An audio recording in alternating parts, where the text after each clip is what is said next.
Halo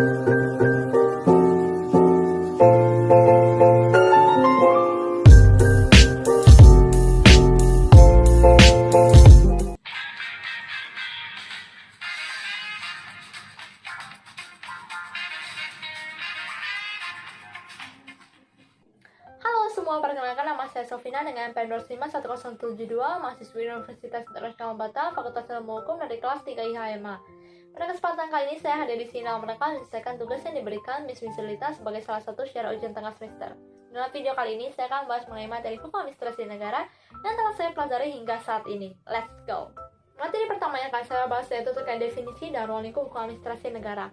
Secara umum, hukum administrasi negara ini diartikan sebagai hukum yang mengatur hubungan antara pemerintah dengan warga negaranya.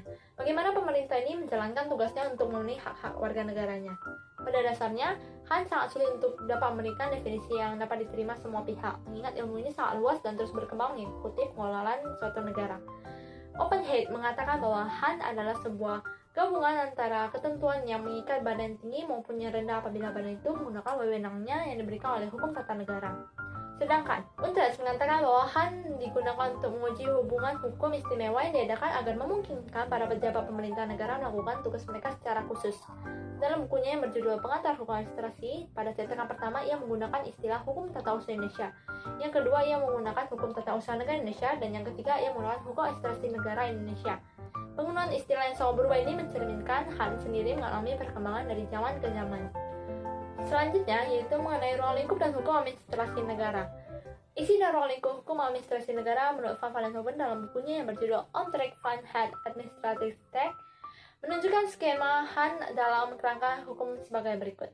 Yang pertama terdapat hukum tata negara yang mengatur pemerintah, peradilan, polisi, dan perundang-undangan. Kemudian ada hukum perdata dan hukum pidana yang mengatur bagaimana aparatur negara menjalankan tugas pokok dan fungsinya.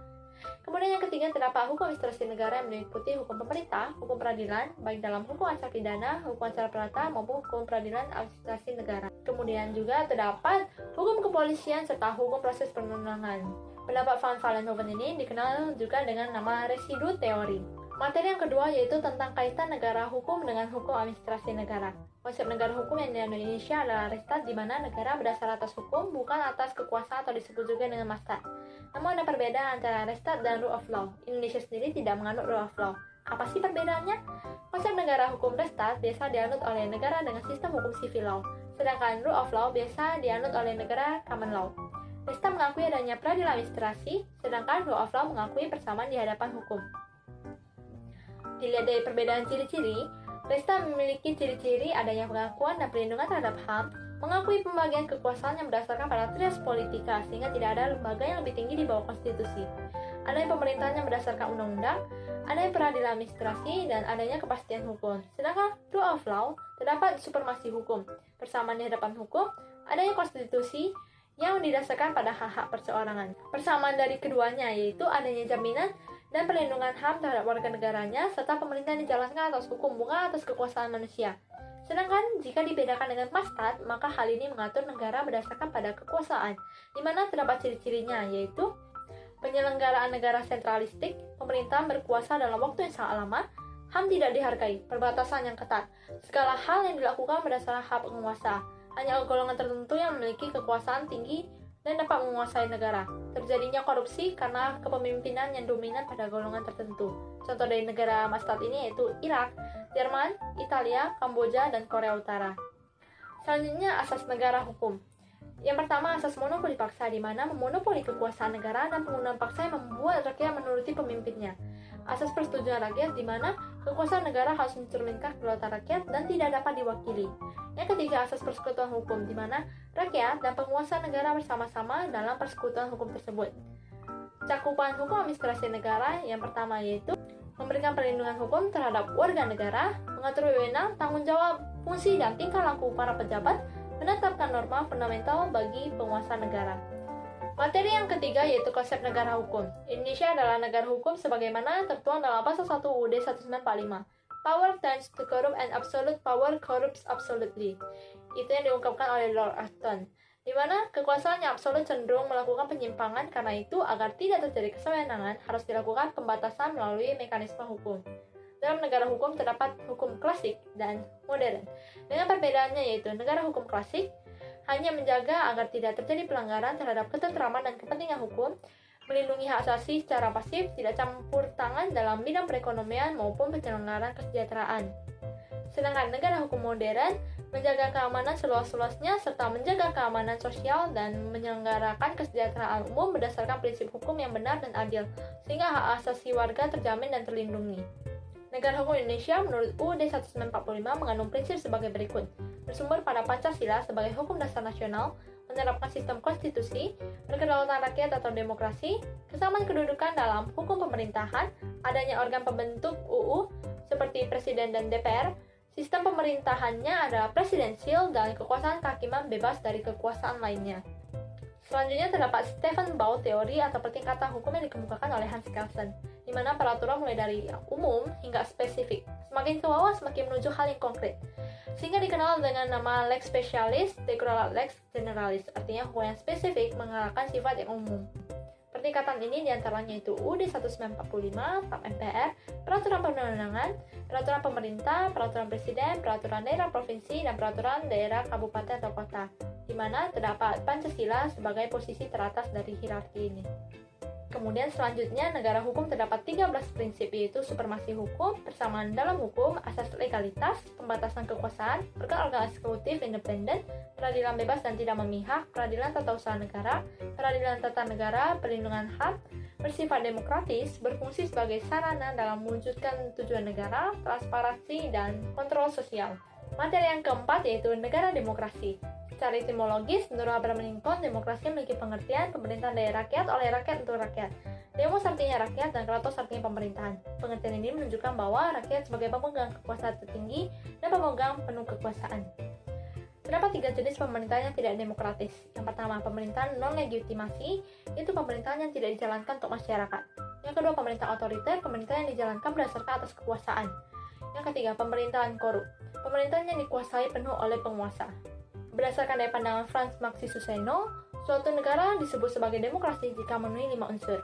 Negara berdasarkan hukum, adanya kontrol masyarakat terhadap pemerintah, pemilihan umum yang bebas, prinsip mayoritas, jaminan terhadap hak masyarakat.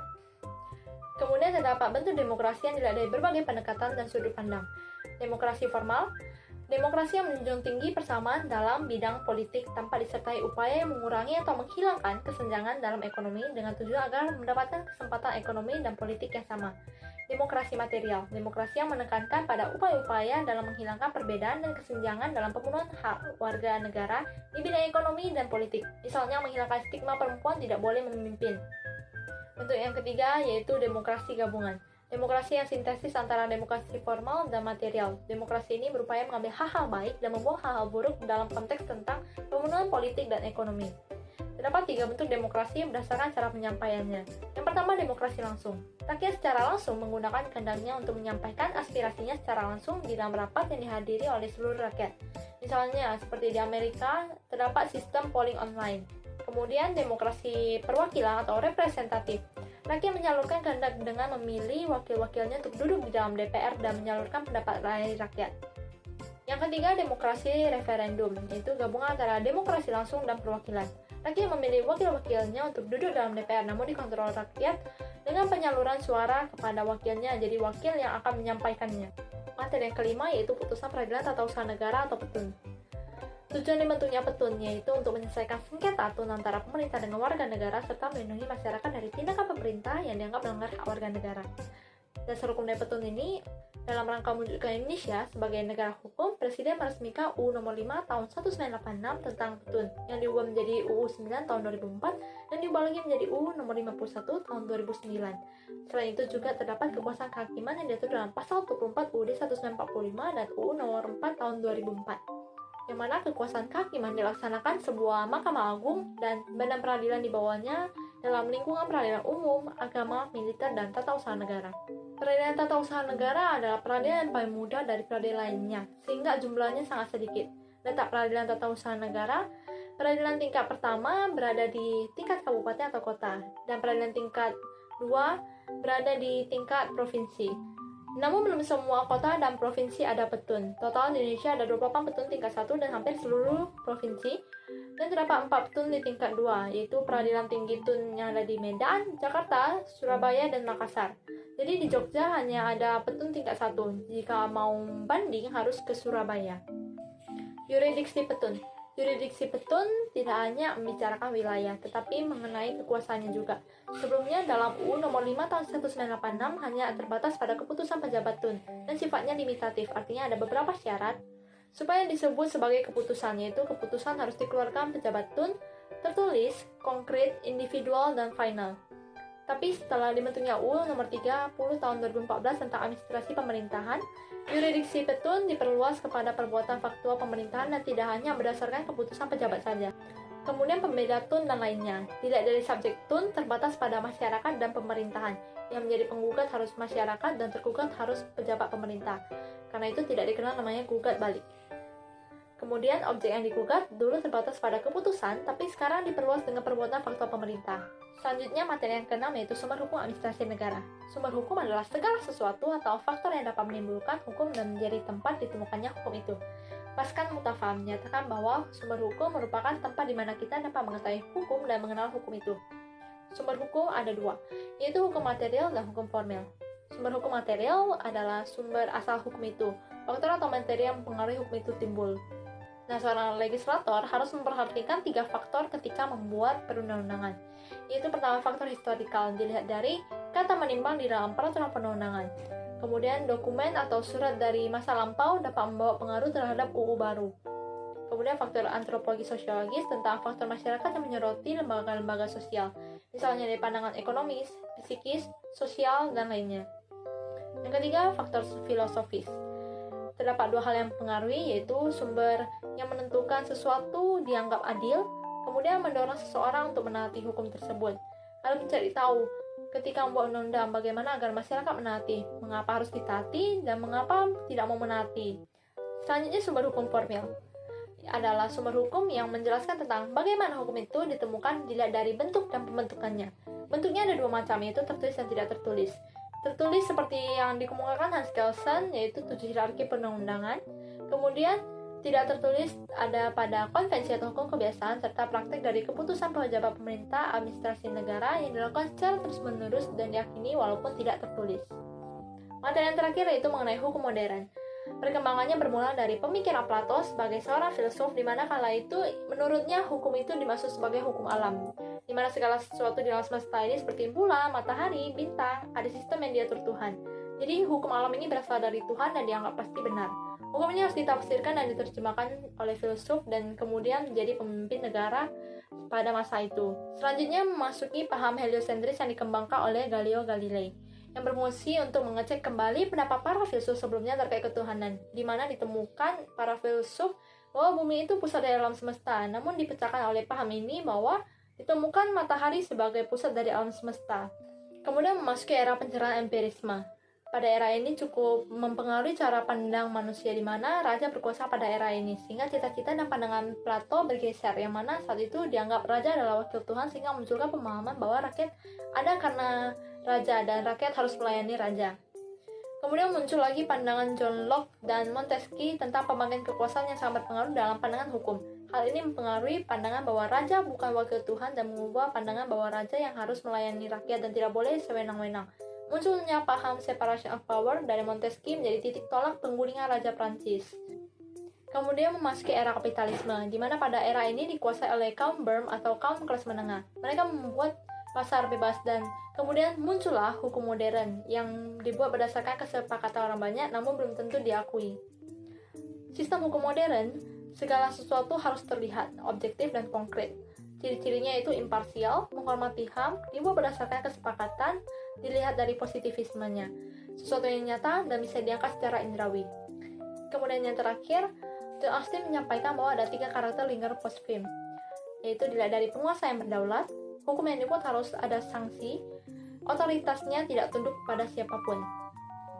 Sekian penjelasan dari saya terkait hukum administrasi negara. Saya ucapkan terima kasih kepada Miss Rita selaku dosen pengampu mata kuliah hukum administrasi negara kelas 3 IHMA. Semoga video ini bermanfaat dan mohon maaf apabila ada kesalahan dalam penyampaian saya. Saya ucapkan terima kasih dan sampai jumpa.